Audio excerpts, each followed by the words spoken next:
लोकसभा चुनाव पर रहेगी, वो पूछ लेते हैं। जी मैम, आज आप सिरसा पहुंची हैं, क्या कहना चाहेंगे? मैं सबसे पहले तो समस्त सिरसा वासियों को और अपने पत्रकार बंधुओं को सबको प्रणाम करती हूँ और धन्यवाद भी देती हूँ कि मुझे आप सबको से मिलने का अवसर मिला।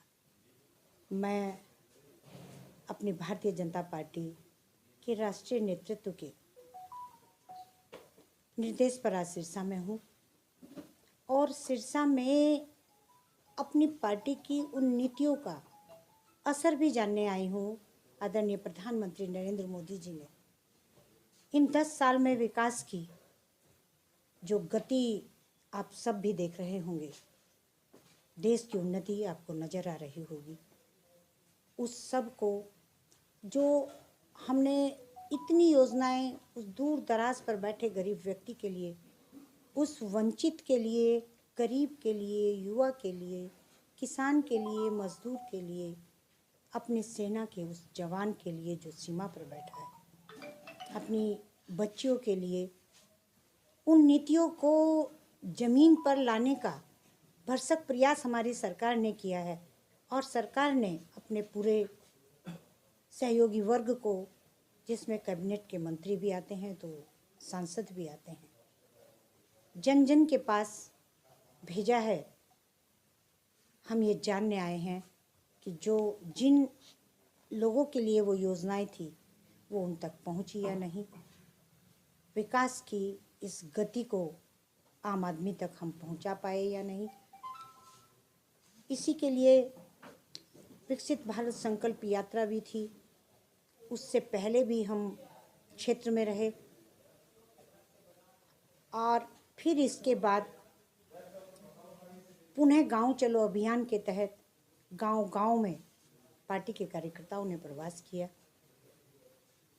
और अब फिर एक ये हम सब लोगों का स्थान स्थान पर जाना, 125 स्थान पर हमारे कैबिनेट मंत्री, हमारे अन्य सांसद और सिरसा में हम पहुँचे हैं, ये जानने भी और बताने भी, और साथ में वो समस्याएं जो क्षेत्र के सामने अभी भी खड़ी हैं उनका निराकरण कर सकें, उनका समाधान ढूंढ सकें और अपने इस देश के विकास के लिए अपनी केंद्र की सरकार को 400 के पार पहुंचा सकें।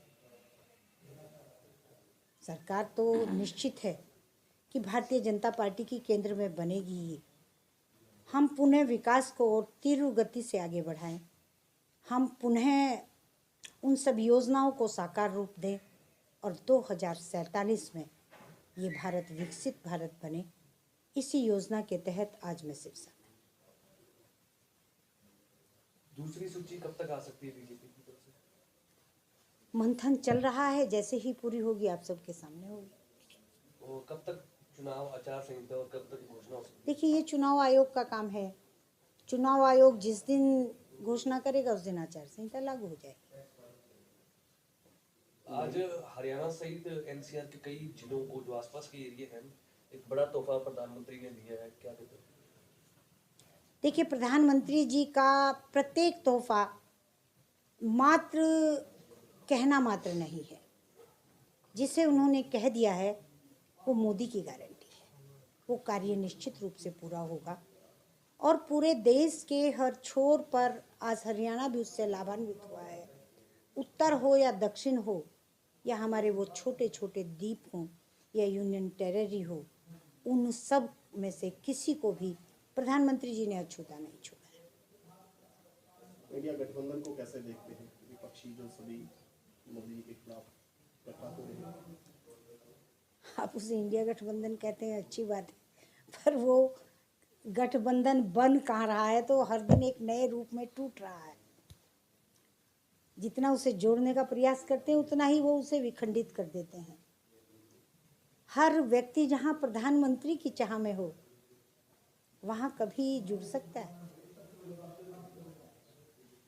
राहुल गांधी पद यात्रा भी निकाल रहे हैं। राहुल गांधी कभी वो जोड़ो जो है जोड़ने की यात्रा निकालते हैं, अब वो न्याय यात्रा निकाल रहे हैं। अगर उनसे पूछा जाए 57 साल में कर क्या रहे थे। मेरा प्रश्न है आपके माध्यम से सर्व समाज से कि ये जो आज 10 वर्षों का विकास है, कोई नया जर्जिया कर तो नहीं आया। कहाँ था ये पैसा? उसका हिसाब तो आज जनता को स्वयं मांग लेना चाहिए। आज विकास के लिए कोई कहने की बात नहीं रही। दूर हो गया वो समय जब बहलाया जा रहा था, बहकाया जा रहा था भारत के लोगों को कि विकास तो पैदा नहीं हुआ, विकास का तो जन्म नहीं हुआ। आज हर क्षेत्र में विकास सबको नजर आ रहा है। आज भारत ताकतवर देश है। आज 10वीं वो अर्थव्यवस्था जो चिंता का कारण बनी थी, आज 5वीं अर्थव्यवस्था है। और वो दिन दूर नहीं होगा जब वो 3री अर्थव्यवस्था के रूप में सामने होगी। विपक्षी पार्टियां हमेशा आरोप लगाती हैं कि बीजेपी ईडी का इस्तेमाल करती है और नेताओं को बीजेपी में शामिल होने का। अब देखिए, आरोप तो कोई किसी पर कुछ भी लगा दे जो साक्षात आंखों से नजर आ रहा है। मुझे लगता है धीरेन्द्र साहू के यहाँ निकलता धन तो आप भी नहीं भूले होंगे,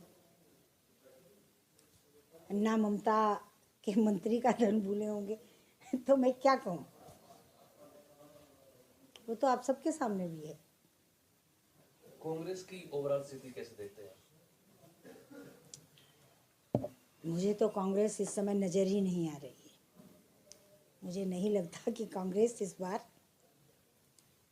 अपना अस्तित्व बचा पाए।